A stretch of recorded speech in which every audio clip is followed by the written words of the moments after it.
We've heard a good deal about the tremendous increase in wealth that the United States experienced during the Gilded Age, uh, but it's also very important to realize that that wealth was extremely unequally divided. The rich got richer, the poor in many cases got poorer. And this presentation is about the situation that working people faced during this period, as well as the degree of inequality that they experienced. Um, the working conditions in factories were pretty grim. Uh, the workday was 10 to 12 hours. In fact, there was a movement for a 10-hour workday. That would have been an improvement for many workers, often 6 days a week. Uh, there was a lot of piecework where you were paid according to the amount uh, of items that you produced. And this sometimes meant that you worked extremely long hours for very low pay. Um, there was a good deal of disskilling. We talked about that earlier in the course. That meant you broke down the various tasks that went into mass production so that each one of them could be done by an unskilled worker. And those workers could be replaced more easily, and they didn't have to be paid as much. Um, Immigrants would bring down wages because they represented an alternative. They could also take the jobs of people who were native born Americans, and this created a lot of resentment between the two groups.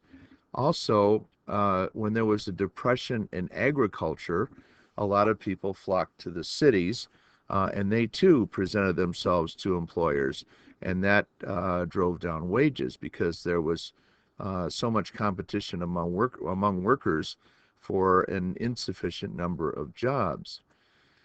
Um, the companies tended to take advantage of workers in the extreme.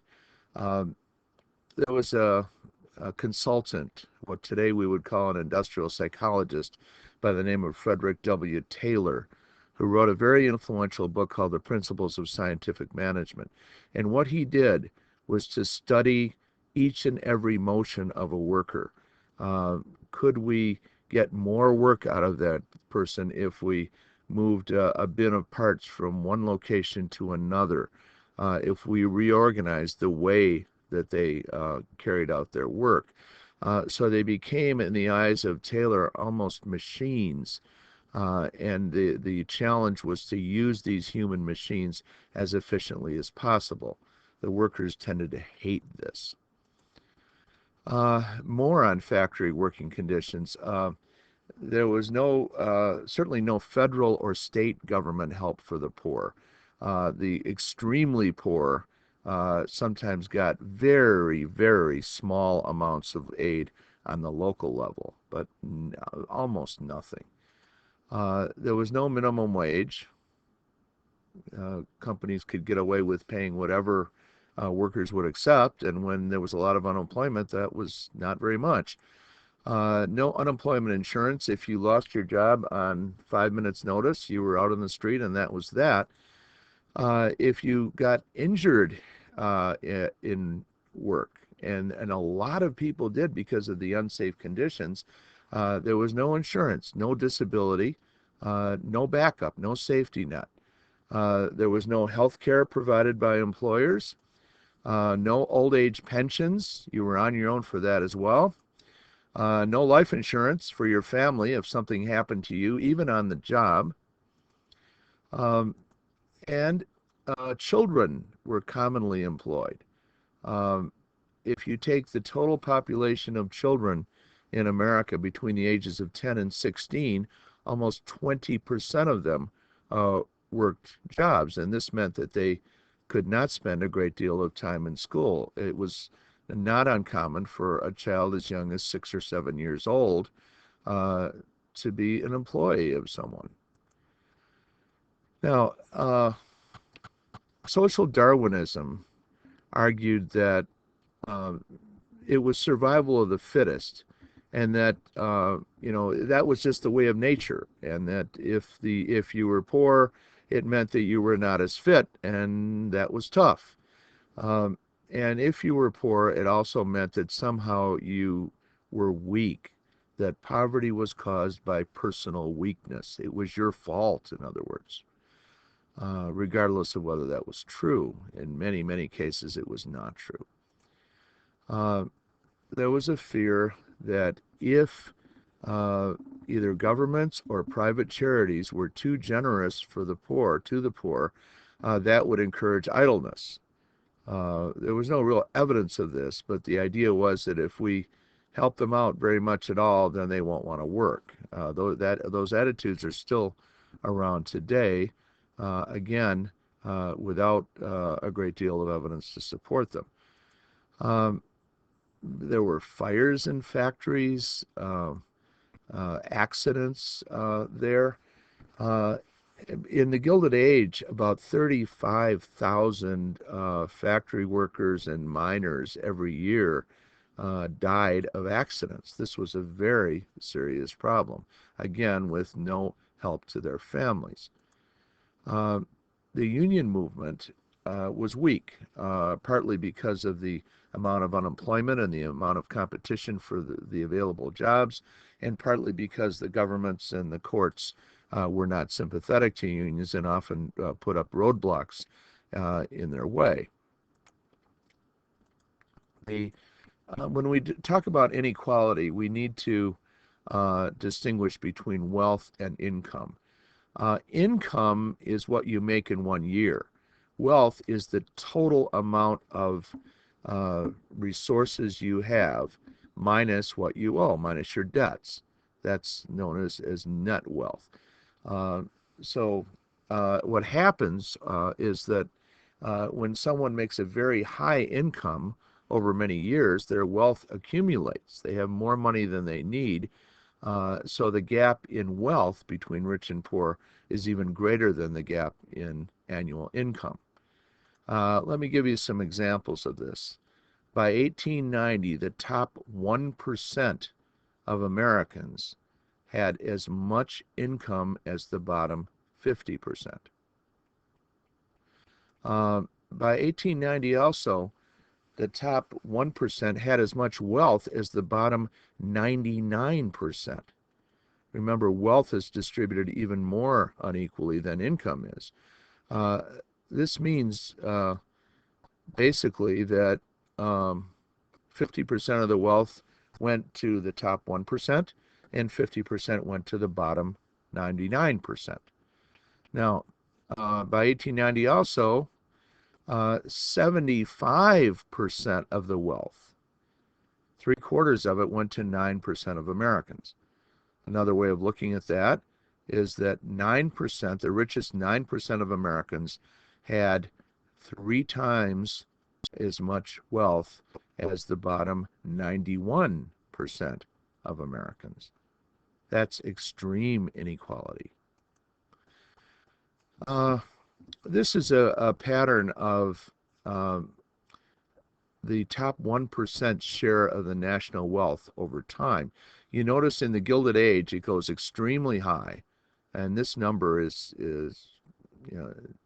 hard to determine, but it's from the numbers I just gave you, it certainly seems to be higher than that even. And then it drops during the Great Depression and World War II and the 1950s, and then it begins to climb again, so that by 2000 it was approaching the levels that we saw in the Gilded Age. And as a result, now these are recent figures from 2007, this period that we're living in now is sometimes called the New Gilded Age. You'll notice that in terms of net worth, that's all of your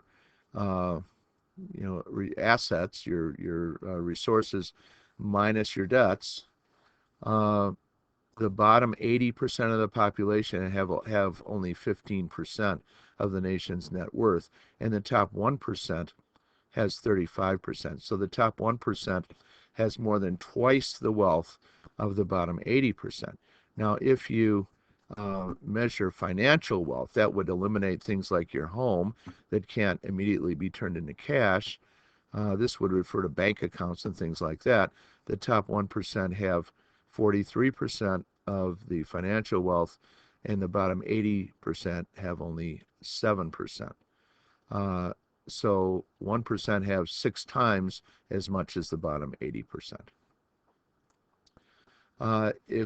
If land were divided up like wealth is, then 40% would own as much land as this red dot, and 1% would own all of this. That's just another way of thinking of it. One of the people who publicized poverty most effectively was a photographer and writer by the name of Jacob Riis. He wrote a very important book called How the Other Half Lives, and this is a famous photo of his, as are these. A sweatshop, by the way, is a place where workers, most commonly women, but sometimes whole families, would work in producing textiles. A lot of this is a tenement, an apartment for very poor people in New York, and this was typically piecework. They were paid by the number of pieces they could finish. An extremely difficult and precarious way to make a living. And this is an example of child labor. A lot of this was in the South. One of the centers for the textile industry was North Carolina, as well as the older textile industry in New England, Massachusetts, for example. A lot of it, too, was in New York. The union movement was an attempt to respond to this situation. The National Labor Union was founded just after the Civil War, but what killed it was the Depression of 1873. There were so many people looking for jobs that the workers who had them had no bargaining power. The Knights of Labor was another national labor organization. They were founded about the same time, and they lasted longer, but ultimately they failed as well. They tried to organize all workers, and to their credit, they accepted African Americans. Later, they accepted women. They had very specific goals. They wanted an 8-hour workday, an end to child labor, equal pay for equal work for the various members they had, regardless of race or gender. But they made some key mistakes. A strike can be successful, but there's nothing more damaging to a union than a failed strike. In other words, a strike that is broken by the employer and the workers simply have to quietly go back to work and accept what the employer will give them. And this was one of the main reasons why the Knights of Labor went out of existence. Now, there was another labor organization that still exists today, the American Federation of Labor. You may know it as the AFL-CIO, combination of two sort of umbrella unions. This is really a group of many unions, founded in 1886 by Samuel Gompers. It wasn't just one union, it was a whole bunch of craft unions of skilled workers. For example, the cigar makers union, or the electrical workers union, or the Teamsters union. Those were people who carried things, who moved items. Most of these unions, unlike the Knights of Labor, excluded blacks and women. But the AFL lasted, first of all, because their goals were more modest. They didn't go on strikes very often unless they were really confident they could win them. They worked little by little for better wages, shorter hours, better working conditions. Their progress was very slow, however. Now, another reason that they were more successful was that it's harder to simply fire skilled workers. You can't go out on the street and just take unemployed people at random and expect them to do electrical work or expect them to make fine cigars. That was highly skilled labor, and that gave the workers who did it, who knew how to do it, more bargaining power. Now, Samuel Gompers, the leader of the American Federation of Labor, really hated capitalism, but he didn't try to overthrow it. He said things that may seem contradictory. He said, it is impossible for capitalists, these are large business people who invest money in the economy, it is impossible for them and laborers to have common interests. In other words, they're natural enemies, he said. But he also said the worst crime against working people is a company which fails to operate at a profit, because then they won't be able to pay their workers. So his ideas were more radical than his actions, and he decided to settle for small gains here and there whenever he could find them. Now, there's another union I want to mention, and this is by far the most radical of the unions that we've talked about. They were called the Industrial Workers of the World, founded in 1905. They were known everywhere as the Wobblies. They were socialists. They were politically radical. And they believed in Marxist idea that the working class should unite against bosses and gain control of the means of production, things like factories and mines. The workers should take control of them. They should own them. And this is an idea that is related to the thinking of Karl Marx. They were, and they stuck together. They had a great deal of solidarity, or sticking together as a union. An injury to one is an injury to all. But the government cracked down on them big time. They also sometimes disagreed with each other, and they were severely weakened by this. Their leaders were sometimes arrested, tried on charges that may or may not be true, sometimes executed, always given a hard time, often imprisoned, and so this created a lot of problems for the Wobblies. Employers had a bag of tricks that they used to break unions. They would forbid unions to have meetings, and they would fire anybody who tried to organize workers. They would also demand what were called yellow dog contracts. These were contracts, labor contracts, signed by someone when he or she was hired by a company, promising that they wouldn't join a union. And if you wanted a job, you had to sign this contract. And if you broke the contract and you were found to have had anything at all to do with a union, then you were fired immediately. Companies would not bargain collectively. They would talk to individuals, but not to entire groups. And this, of course, meant that the individuals had very, very little power. One person going to a company like, Carnegie Steel would have no power whatsoever. So employers did everything they could to stop unions.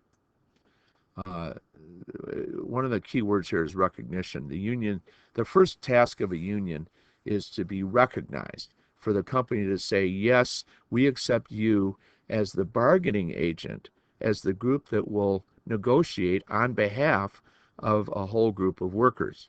Well, employers, if at all possible, did not recognize unions in this way. And if all else failed, they simply resorted to violence and intimidation. There was a lot of that. There were many strikes in the Gilded Age. I'm going to mention the most prominent of them. The Great Railroad Strike of 1877. This was a response to a wage cut and a greater workload. There was deflation during this period. The money was actually getting to be worth more. But when you're already paid low wages and the company suddenly announces we're going to cut them 10%, that was asking a lot. That was too much for the workers to take. This spread to a number of different cities. It started in Baltimore.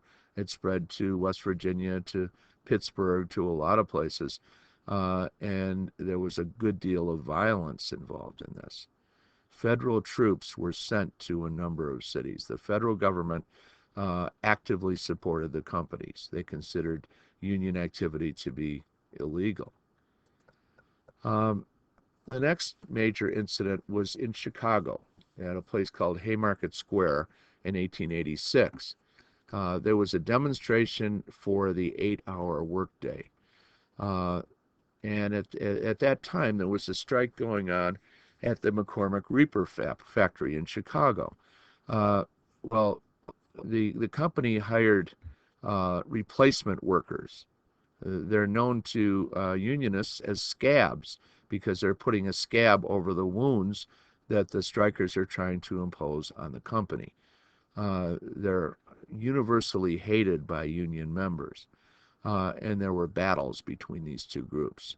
The police intervened, they injured some strikers, and finally, with very little evidence, anarchists, these are people who are against most kinds of government entirely, really sometimes no government is what they preferred. They were charged with bombing the police at a protest meeting at Haymarket Square. And there were a number of people executed without anything near sufficient evidence that they had committed a crime. The third of the 4 strikes was the Homestead Strike. Homestead was the location of Carnegie Steel, the biggest steel plant in the world, and the company tried to cut wages by 18%. These were already workers who were paid badly. They hired Pinkerton guards. Pinkerton was a private security organization, and at one time they had a larger force than the United States Army if you added them up all together around the country. They attacked strikers. There were deaths on both sides. The strikers fought back very hard, and at one point forced the Pinkertons to turn around. But ultimately, the company broke the strike.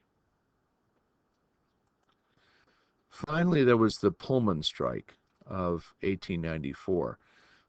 George Pullman built sleeping cars. They were known as Pullman cars. If you were traveling long distances, say across the country on one of the transcontinental railroads, you would take several days to get to your destination, and if you could afford it, you would have a berth on a sleeping car. And the Pullman Company built these cars.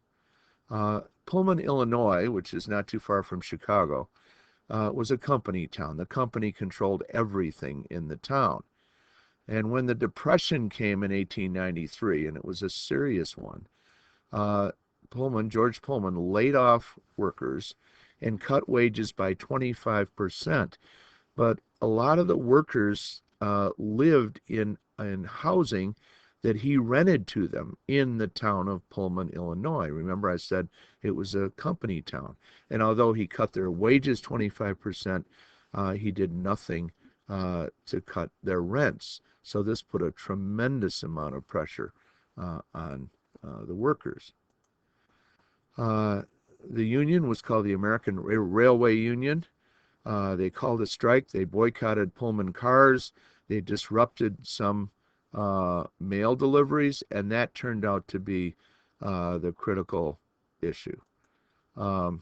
This is an image of Pullman workers on strike. The president at the time in 1894 was Grover Cleveland, and he sent in federal troops and broke the strike.